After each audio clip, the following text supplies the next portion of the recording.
అన్నమయ్య జిల్లా రాజంపేటలో ప్రజావేదికలో సీఎం చంద్రబాబు మాట్లాడుతున్నారు. ఆ లైవ్ చూద్దాం. బంధువులు ఇంటికి పోతారు, అలాంటప్పుడు ఎగ్గొట్టే పరిస్థితి రాకూడదని ఇచ్చాను. 2 నెలలు తీసుకోకపోయినా 3వ నెల మళ్ళా ఇచ్చాం. అలాంటి వాళ్ళు 3 నెలల్లో ఈ నెలలో 11,986 మందికి ఇచ్చాను. ఇదొక 15 కోట్లు ఇచ్చాను. నేను కూడా మిగలబెట్టుకోవాలంటే ఈ 3 మిగలబెట్టుకుంటే దగ్గర 130 కోట్లు మిగులుతుంది. నా ఆలోచన అది కాదు.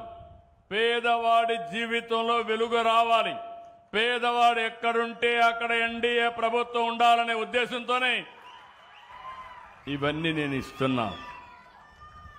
నేను అందుకే మిమ్మల్ని అందరినీ ఒకే విషయం అడుగుతున్నా. ఇప్పుడే మిత్రులు అడిగారు, నేను కష్టపడేది ఒక దానికే.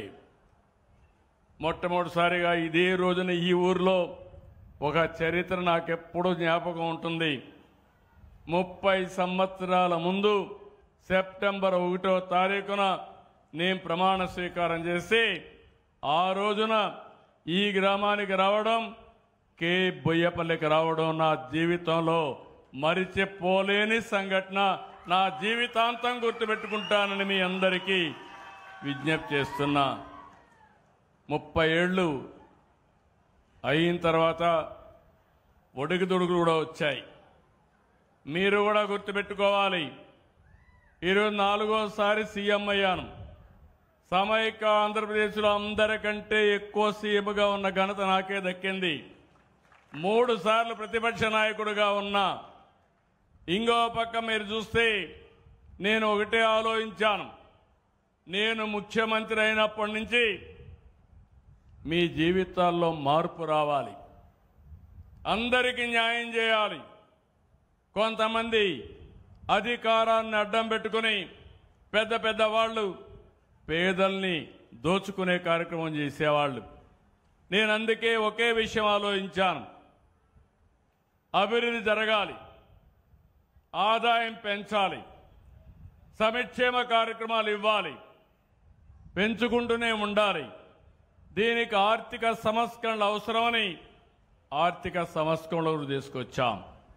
ఈరోజు మిత్రులు చెప్పారు, ఈరోజు రాయలసీమను మీరు చూస్తే రాళ్ల సీమగా మారిపోతుందనుకున్న రాయలసీమ ఈరోజు గ్యారంటీగా చెప్తున్నా, రాళ్ల సీమగా మారదు, రత్నాల సీమ చేసే బాధ్యత నాదని మరొక్కసారి హామీ ఇస్తున్నా. ఈ విధంగా చేస్తాను కూడా చెప్తాను. ఇంకో పక్క రాయలసీమలో సాగునీటి ప్రాజెక్టులకు ప్రాధాన్యత ఇచ్చాం. రాష్ట్రం మొత్తం ఇన్ఫ్రాస్ట్రక్చర్ రిఫార్మ్స్ తీసుకొచ్చాం. రోడ్ల మీద, ఎయిర్పోర్ట్ల మీద, రైల్వేలు కానీ ఒకప్పుడు కరెంటు లేని పరిస్థితి నుంచి ఇప్పుడు మీ ఇంటి మీదనే రూఫ్ టాప్ పవర్ తయారు చేసే పరిస్థితికి వచ్చాం, సోలార్ తయారు చేసే పరిస్థితికి వచ్చామంటే అందులో కూడా మనమే అగ్రస్థానంలో ఉన్నాం. ఇప్పుడే అడిగారు మిత్రులు, 30 సంవత్సరాల్లో నాకు ఒక తృప్తి, సంపద సృష్టించడం చేతనైతే సంక్షేమ కార్యక్రమాలు ఇస్తాం. గడిచిన ప్రభుత్వం 5 ఏళ్లలో అప్పులు తీసుకొచ్చి మొత్తం సంక్షేమం అని ప్రజల్ని మోసం చేసే పరిస్థితికి వచ్చారు. నేను అడుగుతున్నా మిమ్మల్ని అందరినీ ఒకే విషయం, ఏ కుటుంబం అయినా అప్పులు చేసి బాగుపడ్డారా? మీరే చెప్పమంటున్నాను. బాగుపడ్డారా తల్లి అని అడుగుతున్నా మిమ్మల్ని. అప్పు చేసి పప్పు కొడు తింటే ఏమవుతుంది? చెప్పే మిగులుతుంది, అవునా కాదా? కానీ ఆదాయాన్ని పెంచి అభివృద్ధి చేసి అందులో పేదవాళ్ళని ఆదుకుని మళ్ళీ అభివృద్ధి చేసి ఎప్పటికప్పుడు పేదవాళ్ళని ఆదుకునే విధానానికి నేను శ్రీకారం చుట్టాను. హైదరాబాద్లో నేను ఐటీ అంటే అందరూ ఎగతాళి చేశారు, హైటెక్ సిటీ అంటే ఎగతాళి చేశారు. ఈరోజు మీరు చూస్తే నేను ప్రారంభించిన ఐటీ ప్రపంచంలోనే తెలుగు వారు ఎక్కడున్నా హైయెస్ట్ పర్ క్యాపిటల్ ఇన్కమ్ తెస్తున్నారంటే అది నాకు ఆనందం. ఒకే ఒక నిర్ణయం, ఆ రోజు మీ అందరి ఇంటింటికి ఒక ఐటీ ప్రొఫెషనల్ కావాలని చెప్పాను. చదివించమన్నాను. పిల్లలకు డబ్బులు కాదు కావాల్సింది, సంస్కారాన్ని ఇవ్వండి, చదువునిప్పించండి. మీ పిల్లలు వందల వేల కోట్ల రూపాయలు సంపాదిస్తారని చెప్పాను. ఈరోజు ప్రపంచంలో ఏ దేశానికైనా వెళ్ళండి, మంచి పాష్ లొకాలిటీకి వెళ్తే అక్కడ గట్టిగా తెలుగులో మీరు మాట్లాడితే ఒక కేక వేస్తే 100 మంది గ్యాదర్ అయ్యే పరిస్థితికి వచ్చారు.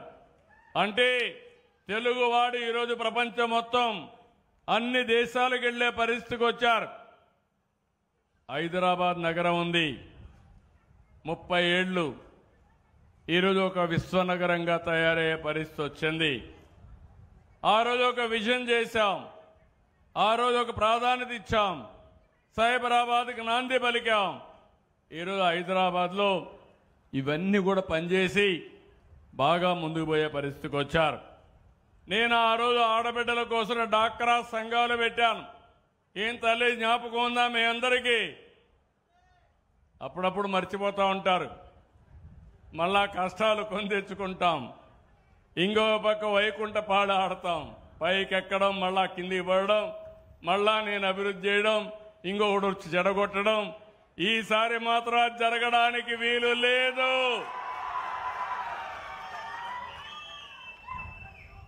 అదే మరి అప్పట్లోనే వెలుగు తీసుకొచ్చాను, పేదరిక నిర్మూలన కోసం వెలుగు తీసుకొచ్చాను. డాక్రా సంఘాలే కాదు, సాగునీటి సంఘాలు తీసుకొచ్చాం, స్వయం సహకార సంఘాలను తీసుకొచ్చాం. ఇలాంటి అనేక కార్యక్రమాలు తీసుకొని మనం ముందుకు పోయాం.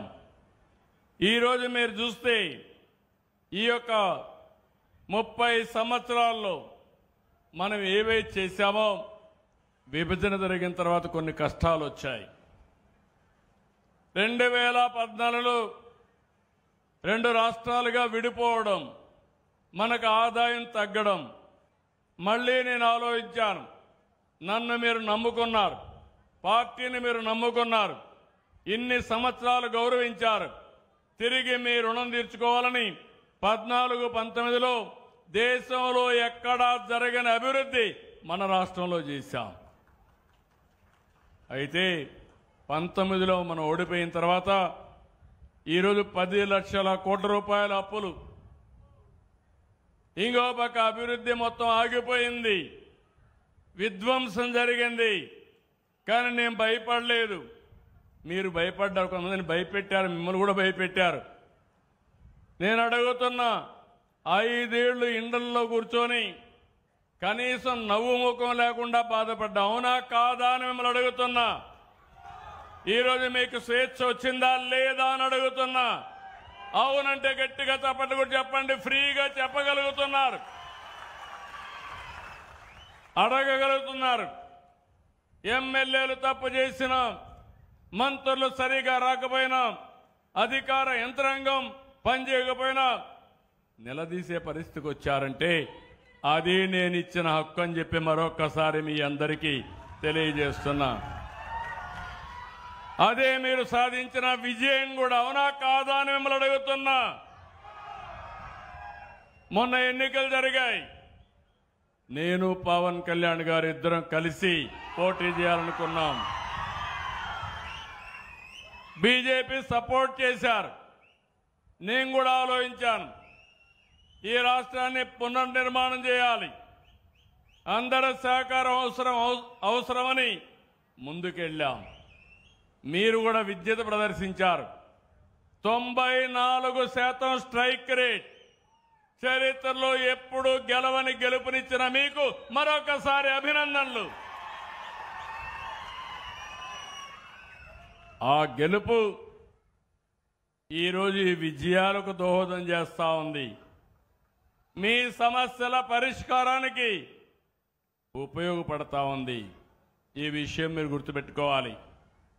ఈరోజు మీరు ఒకసారి చూస్తే, నేను 2000లో విజన్ 2020 తీసుకొచ్చాను.